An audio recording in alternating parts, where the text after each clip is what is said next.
Hello. This is just another one of my Disney ranking videos where I go through and rank the different Disney movies by era, by the different era sections. This is going to be the post-Renaissance era, and then the next one will be the modern era. So that's the post-Renaissance era is Fantasia 2000 up through Bolt, which is Fantasia 2000 technically came out in 1999, so it's end of 1999 to 2009 is how that works. And then for the next era would be, I believe it's Princess and the Frog all the way up through Encanto at the moment. Um, so this one is going to be me ranking not as many as I've had before. I think there's only like 11, I think, that I'll be ranking this time around. So not quite as long. So we'll see how this goes. So first up, we have Fantasia 2000, which is, of course, technically a sequel slash continuation of the original Fantasia movie that came out way back in the 40s. Very late 1930s, early 1940s era. That was the concert feature. Fantasia 2000 continues that with there's new songs that's there that they are new, songs technically, but new musical compositions that they used. They have several different variations. They use a lot of different computer animated things in those ones. There's lots of, funny ones, of course, with like Donald and, that group with him and Daisy, but it also has poignant moments. There's what happens if you give a yo-yo to a flock of flamingos, which is already just why is this a concept that I need to understand? The tin soldier and the ballerina. I do like this one quite a bit. I'm actually going to put that one in B category. Then we have Dinosaur, which appropriately I'm wearing a Jurassic Park shirt. I'm actually recording this the day that I went and saw Jurassic Park Dominion, which I actually really enjoyed, and I think they did a good job with it of kind of like how to wrap up the series, or at least I think that's supposed to be the end of the series, unless like another 10, 20, 10, 15 years down the line they do another trilogy series, kind of like what they did with Star Wars. So we'll see how that goes. But I enjoyed it, but different topic for possibly a different video. But of course, Dinosaur came out in 2000. It's one of the first computer animated movies that Disney did that was feature length, that was not related to Pixar. And I do enjoy it quite a bit. I think it's a good story. Aladar and Nira and the lemurs and everything, and the journey to find the nesting grounds, and dealing with the carnivores and everything like that. I enjoyed, I like Dinosaur. It's a fun movie. Do I like it more or less than I like Fantasia? It's still going to go in the B category. We're going to put it just above Fantasia. Then we have The Emperor's New Groove. Okay, so Emperor's New Groove is one of those movies where it's like, I do like the movie and I enjoy watching it. Kronk's New Groove, on the other hand, is not, and that was thankfully just a straight to DVD release. Emperor's New Groove, I mean, it's a fun movie. It's got lots of, commentary in it, which is just kind of fun. I've made the comment before that, like, Kuzco is kind of like Deadpool in the Disney universe, and the fact that, he can, that he, talks directly to the audience at multiple points in time throughout the movie. And then I had a whole tangent about Deadpool and the Disney princesses, which did not sound like a wonderful idea. That's not flying in the wonderful world of Disney. Emperor's New Groove is a fun movie. We get the fun cast. You have Eartha Kitt, God rest her soul, as Yzma. Pretty much most of the casting is really spot on in that movie, in regards to just how they interact with each other. I do like the style of the movie. Again, if it had been made today, Emperor's New Groove would probably not have been made the way that it was. But I still enjoy the movie quite a bit. Fun jokes in the movie, but I prefer Fantasia over Emperor's New Groove. Then we have Atlantis, The Lost Empire. Atlantis is, it came out in 2000, same year as Dinosaur. Emperor's New Groove came out in 2000 as well. Atlantis came out in 2001.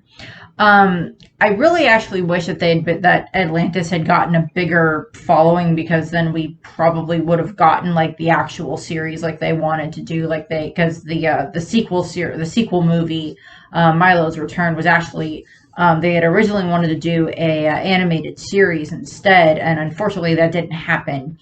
So they just turned it into the movie, the direct to DVD movie. But Atlantis in its own, I do like the way that they design the movie. The character designs are great. I love Kida. She's a great princess and just a queen and everything. And the way that they show the relationship between her and Milo grow, and that it's not like oh, you're the first surface person I've ever met, therefore I'm going to fall in love with you. No, they actually you see their relationship grow, and they're more friends by the end of the first movie and everything. We see to a degree, that was the way that the world was at that time. It's fairly apt depiction of the way that culture kind of invades other places to a degree. The way that explorers were at that point in time. But I really like Atlantis, The Lost Empire. It's a very good movie, and I actually am going to put that in my A tier. A for Atlantis. Then we have Lilo and Stitch.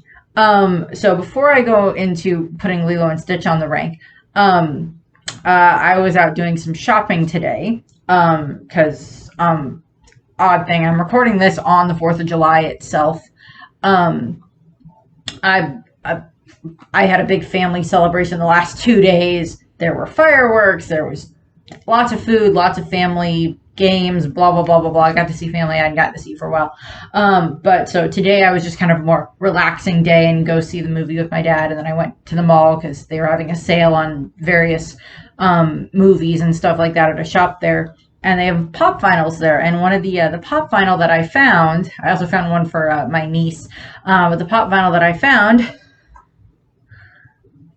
Stitch, Rainbow Stitch. Pride Stitch made me very happy, and I'm like, he's coming home with me. So yeah, I really like this. I'm like, I love this.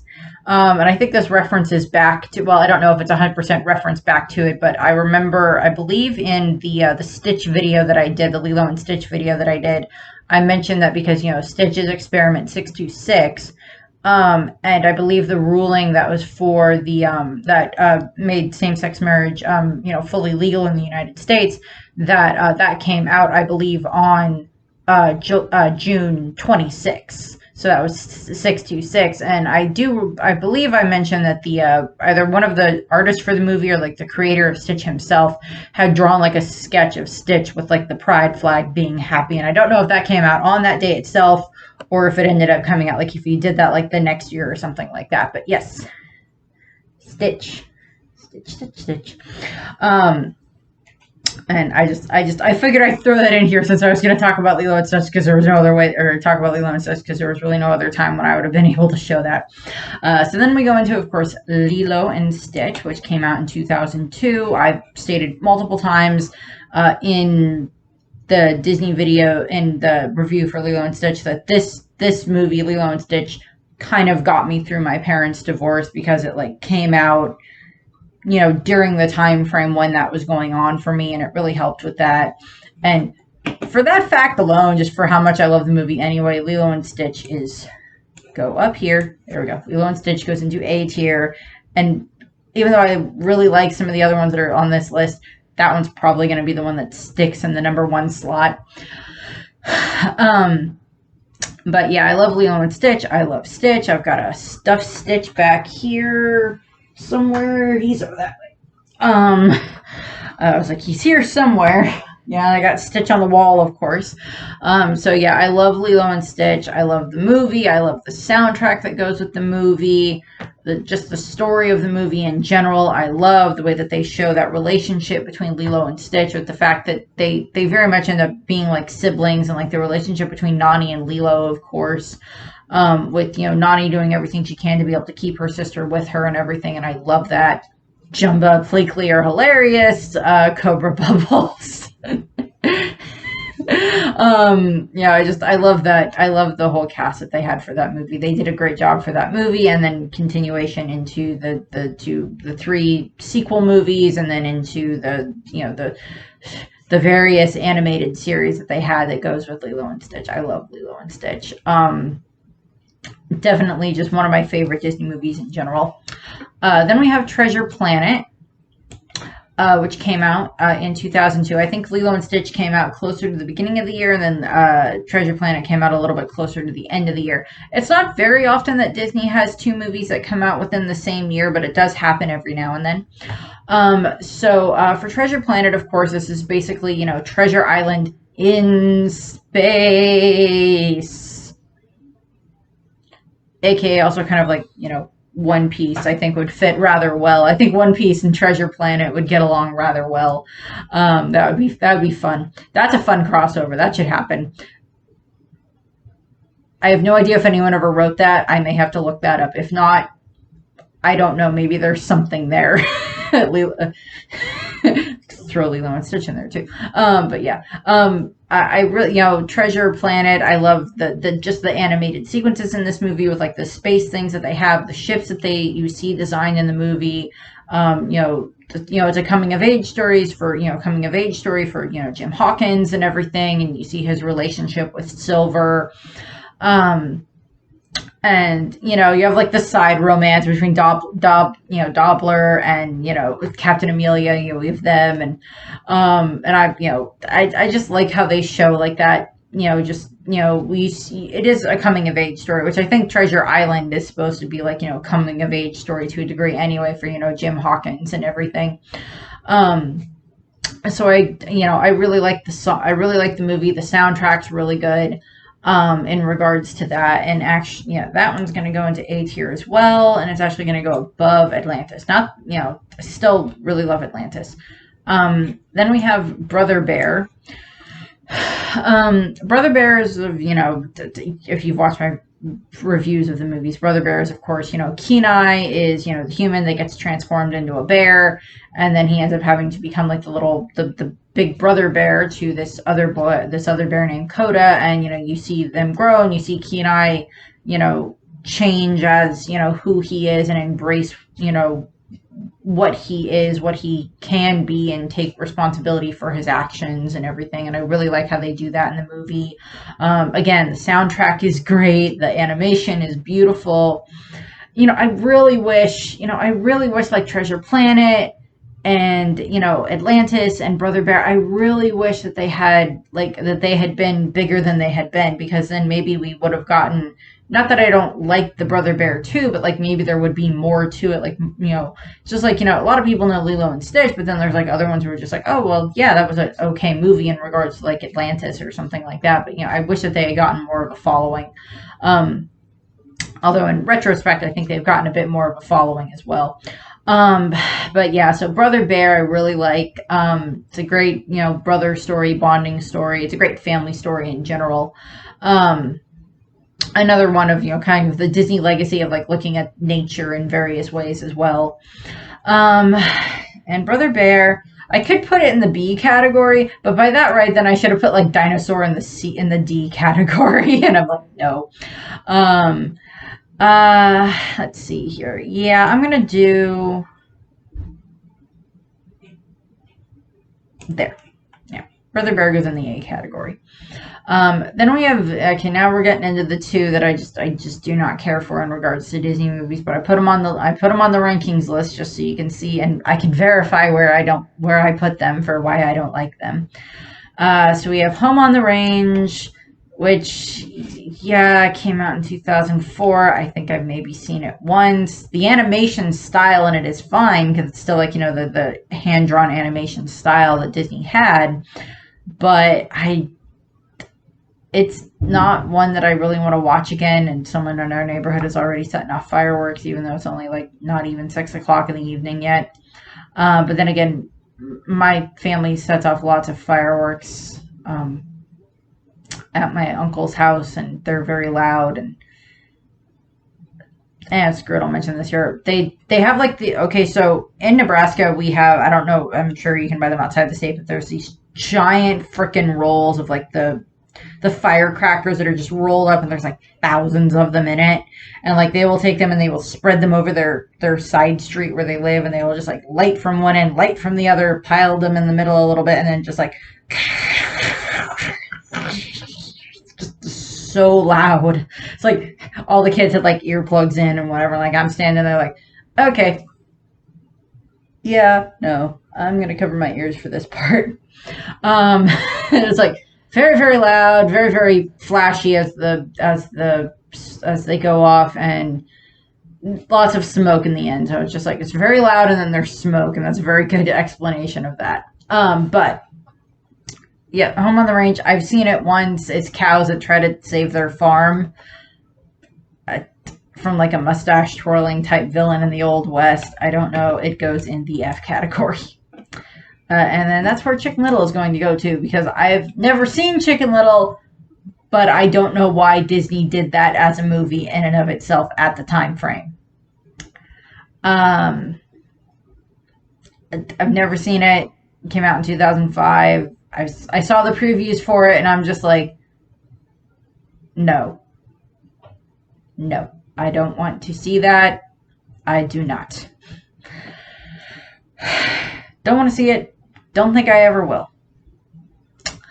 It just seemed like a very bad idea for Disney to try to do. And then we have Meet the Robinsons, which came out in 2007.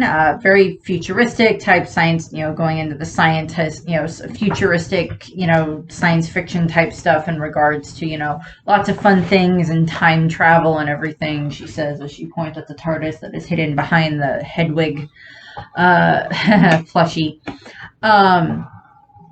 But yeah, there's, I really like the designs that they came up with for the movie are really fun. Not just the character designs being fun, but like, the environment design. And again, it's about, it kind of goes into the, the One Piece side of things, wrong way. The One Piece side of things. This is where, this is my hero. This is One Piece. Sorry. And then we have Wonder Woman and Black Clover. I actually bought a Black Clover shirt today, Black Bulls shirt today. So yeah, with One Piece, it's it's like found family, and Meet the Robinsons is kind of like found family as well, because it's about it's adoption and finding the people who will accept you that way and everything. And I really like how they did that in the movie and everything, how they expanded on it from a book, and there's singing frogs and a T-Rex that just wants to have friends and. Lots of good jokes, and then there's a really dark turn at one point in it, and then it just gets, and then it gets fixed and everything, and other fireworks someone's setting up. Not surprising. Our neighbors are probably going to set off some later, which is not surprising. Yeah, recording on the 4th of July. Don't know when it'll go up. Don't know yet. But yeah. I do like Meet the Robinsons, but I'm actually going to put that one in the C category. I do like it. It's fun to watch. The soundtrack is pretty good. I think one of the songs is The Year 3000 by the Jonas Brothers, I think is one of the songs on the soundtrack, if I remember correctly. Possibly. And then I think I think Matchbox 20 possibly has one of the other songs on it, I think. But I like Meet the Robinsons. I think it's a good movie. It's a fun movie. And then we have Bolt finishing us up here. So a shorter one out of these ones. So then we have Bolt, which came out in 2008, and that kind of finishes off the post-Renaissance era. Bolt, again, it was like another stab at, the computer animated. I mean, Dinosaur was fully computer animated, and then, Meet the Robinsons and Chicken Little were all computer animated as well. But, Bolt was kind of going a little bit more down, the fun side of things. Bolt probably could have worked rather well as a Pixar movie, as well. Probably would have done fine as a Pixar movie. As few snips in the story might have been changed, but for the most part, it probably would have worked fine if they had wanted it to do that way, but they did it as a Disney movie instead, which is perfectly fine. Meet the Robinsons also probably would have worked fine for a Pixar movie as well, but it wasn't. They figured it worked better for Disney than Pixar, but, both of those probably would have done, maybe a little bit better than Pixar, but probably would have done just the same either way. But of course, Bolt is, the girl and her dog, and, the dog thinks that he's a super dog, and all that fun stuff that goes with that. You get the cat in there. You got Miley Cyrus as the girl. You have, John Travolta as Bolt, which is just fun in and of itself. And they have like a duo, a duet on the soundtrack. It's, Bolt kind of, figuring out who he is and everything. And, the daughter just, the girl deciding just like, no, I'd rather just, be with my mom and my dog and just relax, and somehow I end up with a cat and a gerbil that I have no idea where they came from by the end of the movie. That they showed up with the dog, I don't know, but they're staying with me now. They are mine. So yeah, we have them. The soundtrack's okay in Bolt. The animation is pretty good. I really like the animation that they have for that. For the way that they just did Bolt and and the cat in general. Mittens, I believe, was the cat's name. But I enjoyed it. And I would actually say Bolt's gonna go here. There. Bolt goes there. So yeah, this is the lowest ranking of any Disney movie I will probably ever give. I hope. At some point I may go back and like rewatch some of the wartime movies, like the Three Habaneros and some of the other various ones that they had there. But they're not really they're not as high up on my priority list of movies to watch. But yeah, so this is where we've got for this one. Again, slightly shorter video for this, but I'm gonna go downstairs and spend time with my mom. In a quieter place where there's less explosions, and the dog. But yeah, so yeah, this is where these ones rank. The next one will be the present era, which will be The Princess and the Frog all the way up through Encanto, and then I'll mention this here. I'll probably mention this again in the other one. I have seen the previews for the Strange Worlds movie. That's the next Disney animated movie that's supposed to come out. I saw the previews for that, and like I'm sitting there in the movie theater with my dad, and I'm like, because we saw that when we saw Lightyear, and I'm like, okay, I think they gave some of the Disney animators acid to make this movie. Acid, and then had them stare at something that was just like a weird book of stuff, and I just like, okay, how can we make this weird? I have an idea. Not that they're not creative in general, but parts of the movie looks like it was made while they were on acid from the snips that I've seen from the trailer. But it looks interesting, so we'll see what happens with that. So that's what I have for this. So I thank you for watching. I hope that you enjoyed the video, and I hope that you have a nice rest of your day. And I hope that back on the 4th of July when this was recorded, I hope that you had a happy 4th of July if you celebrate the 4th of July. So, from me and Pride Stitch, bye!